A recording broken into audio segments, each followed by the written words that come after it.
Hey guys, ArkhIce here, and today we're going to talk about Endeavor. Endeavor's finally in the game, but there's a big catch, right? And we're going to discuss that and discuss my thoughts on it, and an action I'm probably going to recommend everyone else take as well, because it's the suitable one I see in this. So yeah, before we get started and jump into this and discuss this and everything, make sure you subscribe if you haven't yet, and hit the notification bell if you want to get notified when I upload. Now then, Endeavor, right? He's out and everything, in Hero Incoming Endeavor, Flame Hero, Plus Ultra, Prominence Burn. He was supposed to be the strongest PvE hero in the game. He would do huge amounts of damage, he would recover all of his HP back that he lost, because, if you didn't know, Endeavor's Spear Mode, right? It increases the damage you do, and you do a lot of damage with it, but as a trade-off, it starts taking away your health away. Well, what you could do, at least still in the Chinese version, is you would throw your spear and you'd get 90% recovery, right? 90% of the damage you dealt recovery. That's what you would do. Well, on the global version, he is very strongly nerfed. It was like 90% with the card and everything, right? But like with just the skills alone, it went from 22% to 2%. Right? It's we'll show you here, right? It seems the biggest Endeavor change from the Taiwanese/Chinese version to global is his passive healing was shot from additional 2% but 20%, and then in Chinese to additional 1% plus 1% and a global at max level. That's the big thing. So if we look here, right, his lance card here, it lost HP ratio plus 8% attack every time he uses the lance. This has stayed the same, right? But if you know how I don't know how to get out of this on Reddit.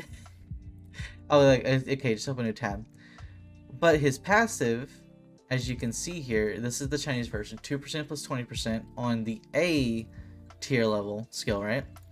Went down to 1% plus 1% HP on the A tier level. That's a big nerf, my guys. That's massive. That cucks his healing majorly, right?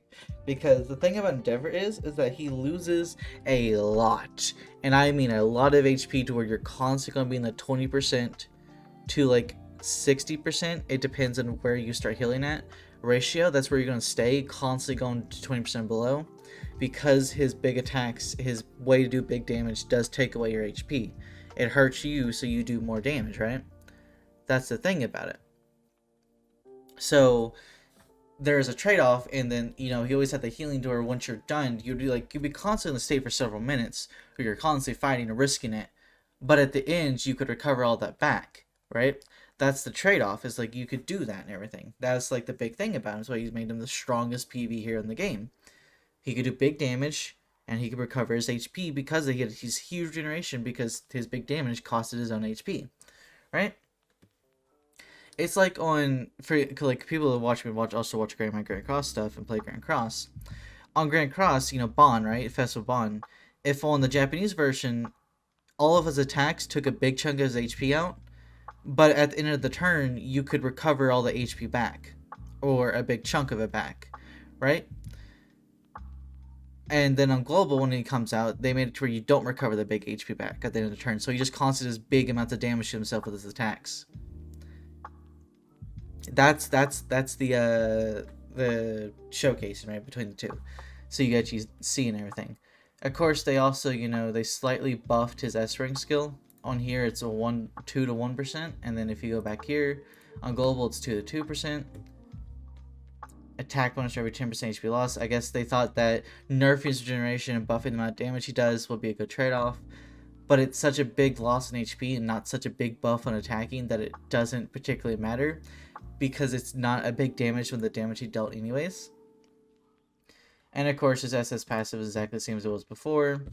Each 10 temperature additionally increases 2% plus 0% attack when temperature reaches 100. Additionally increases 12.5% attack plus 0% attack, right? And then of course his SS plus is, let me zoom this in for y'all so y'all can see this better. Crackling combo. Each attack restores HP equal to 0.5% of attack when temperature reaches 100. Increases 20% plus 0% attack and crit damage for 3 seconds, right? So you see here on text they have like nerfed him, and some people will be like, I know this before we saw the actual change, before we saw the differences in game. I know I saw some people were like, oh, we saw this big damage, it doesn't particularly matter. But then you go over here, right? Shout out to this dude. I will link his channel in the description. Go check him out. Just go check. He's a really cool My Hero Academia channel. He makes a lot of content on Strongest Heroes. You can see here, it's been going for a few weeks now.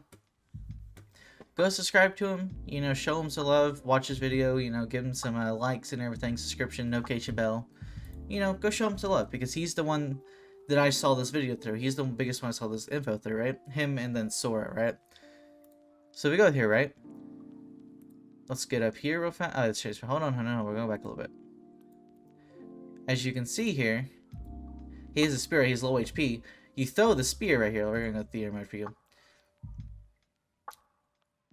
He didn't recover any HP. This is without the card, by the way. I'm pretty sure this is without the support card. This is just with his passive. He didn't really recover any HP at all. None. Well, if we go to the Chinese version over here, and he's gonna get low HP, he throws it, boom. You see that? Let's go back a little bit. You know, as you can see here, does constant damage when he has a spear out, and he's in overheating mode because overheating mode boosts his damage and everything. Goes up, throws a spear because he's low in HP. He recovers all the HP back. That's how it was supposed to be. This is why he was so good. Is because when he's in this overheating state, he does so much big amounts of damage. Especially with his spear and everything, he just does massive amounts of damage. And then of course, you know, he takes damage for it, you heal him, spear and everything, yeah. Now on global, when it comes to events that last only like 60 seconds, he's really good. He can be really good for them. But basically any of the in-game events or any hard events, many events that last longer than 1 minute, that's when Endeavor starts to severely suffer. In all actuality, currently he can be outdamaged by All Might. All Might, because long term, you know, all past a minute, Endeavor starts to, you know, be really bad on global. On JP, he just keeps going. Chinese. He keeps going up and up and up. But All Might is now currently better on global for PvE heroes, so I don't honestly recommend you summon for Endeavor. I would wait unless they somehow fix this nerf. Unless they, I know they did the nerf on purpose. If they somehow change back to nerf, then summon.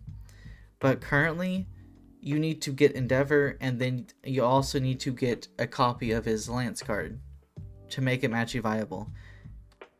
I just would not recommend summon for him. I would just skip him. I'm not going to summon for him currently. I did my one free multi they gave us, and then I didn't use a single coin on him.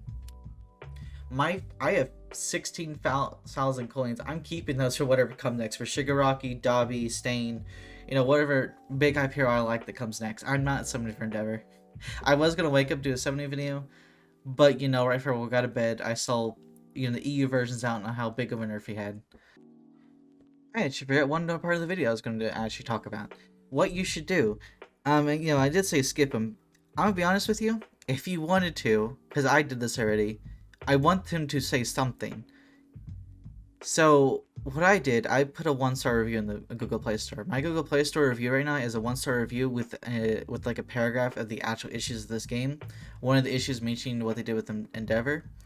So, a lot of people on the Reddit are doing this, and a lot of people who on Twitter community are doing this.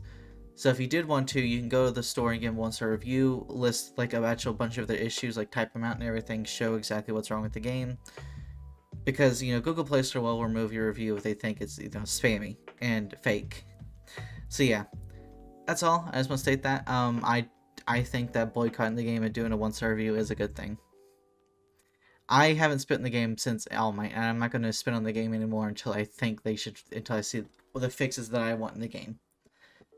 I recommend if you are a spender, you do that too. Because this gameplay is honestly fun, it's just that the devs are greedy, and they're going to ruin the game. Yeah. Yeah. I just want to make this video today. Just so y'all know and are informed. Thank you guys for watching. I will see you guys in the next video. Oh boy. Bye bye.